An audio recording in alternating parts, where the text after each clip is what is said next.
अपने बच्चों के संस्कारों को भी परखिए।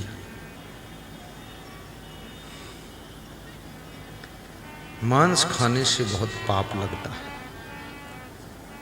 क्योंकि जीव हिंसा होती है।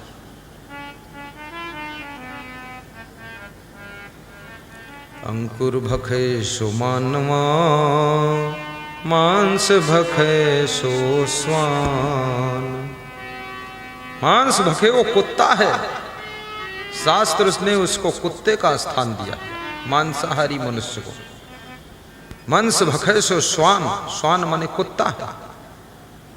अंकुर भखे सो मानवा, अंकुरण से उत्पन्न हुई चीजें, दाल चावल सब्जी रोटी खाए वो मानव है, मांस खाए वो कुत्ता है। जीव बधे सो काल है, सदा नरक परमान। जो जीवों का वध करे वो काल है। अब काल का काल महाकाल है। जीव हिंसा छोड़ो, जीवों पर दया करो। कबीर से किसी भक्त ने पूछा कि सबसे बड़ा धर्म क्या है, तो कबीर कहते हैं जीव दया और आत्म पूजा, कहीं कबीर धर्म नहीं दूजा। इससे बड़ा कोई धर्म नहीं। और मांस मछली में है क्या? मछली कितनी गंदी होती है, जितनी गंदगी है, जल की गंदगी, मल की गंदगी, सब मछली खाती है। नाक थूक खखार बलगम गोबर कोढ़ी अपाहिज मुर्दा सब मछली खाती है। और उस मछली को आदमी खाता है। आदमी है तो हिम्मत वाला, इतनी गंदगी एक साथ थोक में खाता है और फिर कहता है टेस्ट निराला आता है। हाँ, तो इतनी गंदगी एक साथ मिलेगी कहाँ, टेस्ट तो आएगा ही। कितना गंदे हैं लोग। जहां मछलियां होती वहां बदबू कितनी आती। बहुत गंदी है मछली, छी छी छी, मत खाना इसको। मूली खाइए, गाजर खाइए, जलेबी खाइए, समोसा खाइए, लेकिन मछली नहीं खाना। मुर्गा भी मत खाइए। घर के आसपास की सारी गंदगी कीड़ा मकोड़ा सब मुर्गा खाता है, और उस मुर्गा को ये आदमी खाता है। रामा रामा हरे हरे, मुर्गी अंडा घरे घरे। किसी किसी गांव में मैं जाता हूं तो हर घर में मुर्गी पली हुई है, हर घर में बकरी है। मुर्गी और बकरी पालो भी मत इनको। आखिर ये सब मारे काटे जाते हैं, बेचने वाले को भी पाप लग जाता है। पालना है, गाय भैंस पालिए, गाय की सेवा करिए, गाय माता है। और गाय जहां रहती है वहां लक्ष्मी का वास रहता है। भारत देश में गौ माता का बहुत बड़ा सम्मान है। यदि गौशाला तुम नहीं खोल सकते हो, महान भक्त श्री राजा राम साहू कह रहे थे कि एक गौशाला जो आपके पास छत्तीसगढ़ प्रदेश में है उससे काम नहीं चलेगा, बिहार में भी गौशाला खोलना पड़ेगा। खड़े हो, बताओ ना। ये भक्त है। एक लड़का इनका सर्जन है, दूसरा बिजनेसमैन। अब दोनों की शादी हो जाए, फ्री हो गए, तो इन्हीं को लगाऊंगा गाय चराने में। हम ये दोनों घूमेंगे गाय के पीछे, ठीक है ना, गुरु चेला दोनों। वो बहुत बड़ा मैनेजमेंट कर देगा। 10,000 गाय तो संभाल सकता है, और 10,000 मैं संभाल लूंगा तो 20,000 हो गए। तो हमारे साथ ये 60 चेला, ये 10,000 संभाल लेंगे। तो 6-7 लाख गाय तो हम लोग संभाल ही देंगे, संभल जाएगी ना। बस एक एक बछरू के पीछे दौड़ते रहो।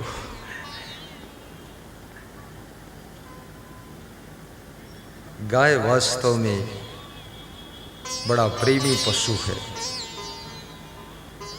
और पशु भी कहना ठीक नहीं। गाय तो हमारी माता है, जन्म जन्म का नाता है, और गाय हमारी माता है। गाय को माता क्यों कहा गया? क्योंकि जो जननी माता है वो 6 महीने दूध पिलाती है, और जो गौ माता है वो जिंदगी भर दूध पिलाती है, इसलिए गाय को माता कहा। और गाय माता का दूध जननी माता के दूध के समकक्ष उसकी कैटेगरी होती है, और भैंस का दूध वजन होता है। भैंस का दूध सुस्ती देता है, लेकिन गाय यदि माता है तो भैंस कौन है तुम्हारी? फिर भैंस तुम्हारी नानी है। तो ये बकरी कौन है? ये बकरी तुम्हारी नाती पोती है। और क्या है? सबके साथ रिश्ता जोड़ दो। ग्राम ग्राम गौ ग्राम बना करे, भारत का उत्थान करे, भारत का उत्थान करे। कहिए, पूरा गा दो। ग्राम ग्राम गौ ग्राम बना कर अपना देश महान करे, अपना देश महान करे। गौपालक बन बने विधाता, भूपर स्वर्ग विहान करे। गौपालक बन बने विधाता, गोपालक बन बने विधाता, भूपर स्वर्ग विहान करे। जय हो कृष्ण भगवान। भूपर स्वर्ग विहान करे। राधा माला लिए क्यों खड़ी? गोपालक कृष्ण को पहनाना चाहिए, विधाता पहना दे। भूपर स्वर्ग विहान करे, भूपर स्वर्ग विहान करे। ग्राम ग्राम गौ ग्राम बना कर, ग्राम ग्राम गौ ग्राम बना कर, भारत का उत्थान करे, भारत का उत्थान करे, भारत का उत्थान करे। जननी जन कर दूध पिलाती, केवल साल छमाही तक, केवल छाल छमाही तक। गौ माता पे दूध पिलाकर रक्षा करती जीवन भर, रक्षा करती जीवन भर। ऐसी पावन गौ माता की, ऐसी पावन गौ माता की सेवा कर उत्थान करे, सेवा कर उत्थान करे। गौपालक बन बने विधाता, गौपालक बन बने विधाता, भूपर स्वर्ग विहान करे, भूपर स्वर्ग विहान करे। ग्राम ग्राम गौ ग्राम बना कर, ग्राम ग्राम गौ ग्राम बना कर, अपना देश महान करे, अपना देश महान। छत्तीसगढ़ की गौशाला का दर्शन कराएंगे, देश महान करे। लखीमपुर की गौशाला का भी दर्शन सब कराएंगे। भूतों की माता है यह, सबको सुख देने वाली, सबको सुख की माता है यह, सबको सुख देने वाली।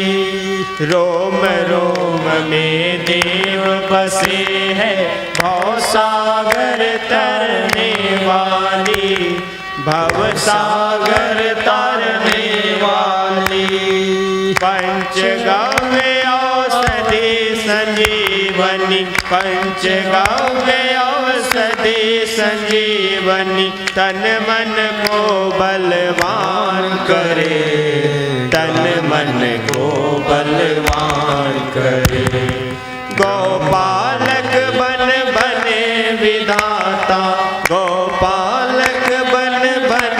विधाता भूपर स्वर्ग विहार करे, भूपर स्वर्ग विहार करे, भूपर स्वर्ग विहार करे।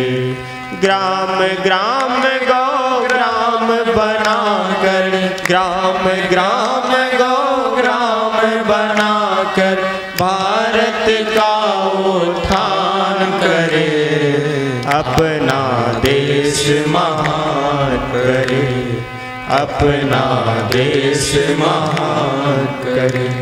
बोलिए सद्गुरुदेव की जय। गौ माता की जय। भारत माता की जय। संत समाज की जय। भक्त समाज की जय।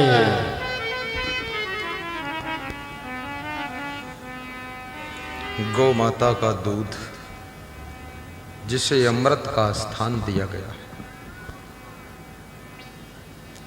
और अमृत कहाँ है? दूध को भी अमृत कहा जाता है, गुरु के ज्ञान को ज्ञानामृत कहा जाता है, और किसी महान पुरुष की वाणी को अमृत वाणी कहा जाता है। गौशाला खोलने की सामर्थ्य यदि नहीं है तो जहां गौशाला खोली हो उस गौशाला में घास भूसा, टीन शेड, गौपालक का वेतन, गौ सेवा के लिए कुछ राशि हमेशा दान भेजते रहो तो गायों की सेवा हो जाएगी। गाय एक मूक प्राणी है, अपना दुख दर्द वो नहीं कह पाती है। जब मां का दूध पीना तुम बंद कर देते हो तब गाय मां बन करके तुमको दूध पिलाती है,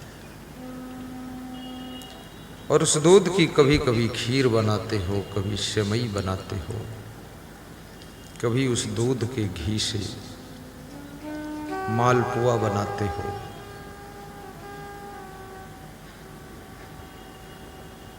कितने प्रकार के पकवान बनाकर खाते हो। धिक्कार है उन लोगों को जो गाय के दूध की, भैंस के दूध की सेवई बनाकर पर्व मनाते हैं और दूध तो खाते ही हैं, फिर उस गाय और भैंस को भी खा जाते हैं। कितना बड़ा पाप लग जाता है।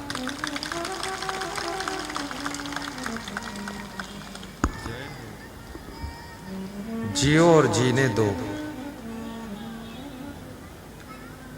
जीव हिंसा बहुत बड़ा पाप है। एक बार शिव जी और पार्वती जी तीर्थ यात्रा पर जा रहे थे। पुराणों की कथा है, पार्वती जी प्रज्ञावान महिला थी। शिव जी से प्रश्न पूछती है कि हे भगवान, ये जो लोग जीव हिंसा करते हैं इनको कर्म का क्या फल मिलता है? तीर्थ यात्रा का पथ समुद्र के तट के किनारे किनारे था। समुद्र के किनारे बहुत से मछुआरे मछलियां मार रहे थे। एक मछुआरे ने इतनी मछलियां मारकर ढेर लगाया था कि इस तरफ से देखो तो उस तरफ का आदमी दिखाई ना दे, इतना ऊंचा मछलियों का ढेर था। पार्वती ने कहा, हे प्रभु, आप कहते हो कि जीव हिंसा का बहुत बड़ा पाप होता है, तो इस मछुआरे ने इतनी मछलियां मारी हैं, ये रोज मारता है, तो इसको इस पाप का क्या फल मिलेगा? शिव जी ने कहा, इसका उत्तर मैं 12 वर्ष के बाद दूंगा। रतन सिंह ध्यान देना, 12 वर्ष के बाद तीर्थ यात्रा करते करते 12 वर्ष बीत गए। 12 वर्ष के बाद लौटे। पार्वती जी ने फिर पूछा उत्तर, बोले थोड़ा और तसल्ली करो। सड़क किनारे गड्ढे में एक अधमरा ऊंट पड़ा हुआ था, तड़फ रहा था। ऊंट के बदन में लाखों कीड़े पड़े हुए थे। उस अधमरे जिंदा ऊंट को गांव के कुत्ते भी नोच रहे थे, गिद्ध भी नोच रहे थे। ऊंट जीवित था। पार्वती जी को दुख हुआ और पूछा, हे शिव भगवान, इस ऊंट की आत्मा ने कौन से कर्म किए हैं जो इसको जिंदा में ही सब नोच नोच के खा रहे और ये तड़फ रहा। लाखों कीड़े इसके शरीर में पड़े हैं, ये सड़ गया है, उठ नहीं पाता है, भूखा प्यासा, इसको कोई पानी देने वाला भी नहीं। शिव जी ने कहा, पार्वती देवी, ये तुम्हारे 12 वर्ष के पहले जो तुमने प्रश्न किया था उसी प्रश्न का उत्तर है। वही मछुआरा मर करके अपने कर्मों के अनुसार ऊंट का जन्म पाया और वो जितनी मछलियों को उसने मारा था वे सब मछलियां मर करके कीड़े बन करके इसके बदन को जिंदा काट काट कर नोच नोच कर खा रहे। वे अपना बदला ले रही। जो सिर काटे आन को आपन ले कटाए, तुलसी या संसार में बदला कतहु न जाए। जो दूसरों का सिर काटता है, देखने में तो लगता है दूसरे का सिर काट रहा है, लेकिन वो अपना ही काटने का उपाय कर रहा है। कब तक इसको दुख रहेगा हे भगवान? पार्वती, इसको 1 महीना ऐसे ही तड़फना पड़ेगा, 1 महीना नहीं मरेगा ये। इसका पूरा बदन कीड़े पड़ जाएंगे, सब कीड़े नोच नोच कर इसको खाएंगे। गिद्ध भी नोचेंगे, कुत्ते भी नोचेंगे, क्योंकि ये वही मछुआरा है जिसने लाखों मछलियों को मार मार कर व्यापार किया था और खुद भी खाया था। उसी कर्म के फल से प्रभावित होकर के इसको ऊंट का शरीर धारण करना पड़ा है। ये जो आपको शरीर मिलता है, ये कर्म के फल के प्रभाव से ही मिलता है। ये बुद्धि, ये संस्कार, ये स्वभाव, ये सब कर्म का ही फल है। कौन चाहता है कि मैं कम बुद्धिमान बनूं? कोई नहीं चाहता है, लेकिन फिर भी कम बुद्धि है तो क्यों है? ये कर्म का फल भोगने के लिए है। सबको कहाँ प्रखर बुद्धि मिलती है, सबको सुंदर स्वभाव भी नहीं मिलता है, मृदु वाणी नहीं मिलती है। सब कर्म फल भोगने के लिए ही सब मिला है तुमको। जाको विधि चाहे दुख दीन्हा, ताकि मत पहले हरि दीन्हा। जिसको कुदरत दुख देना चाहती है, सबसे पहले उसकी बुद्धि छीन लेती है, उसको बुद्धिहीन बना देती है, बुद्धूनाथ। और वो बुद्धू आदमी जो भी करता है उसमें दुख ही पाता है, क्योंकि बुद्धि के बिना तो कुछ होगा नहीं। और बुद्धि बहुत पुण्य से मिलती है, इसलिए पुण्य करना चाहिए।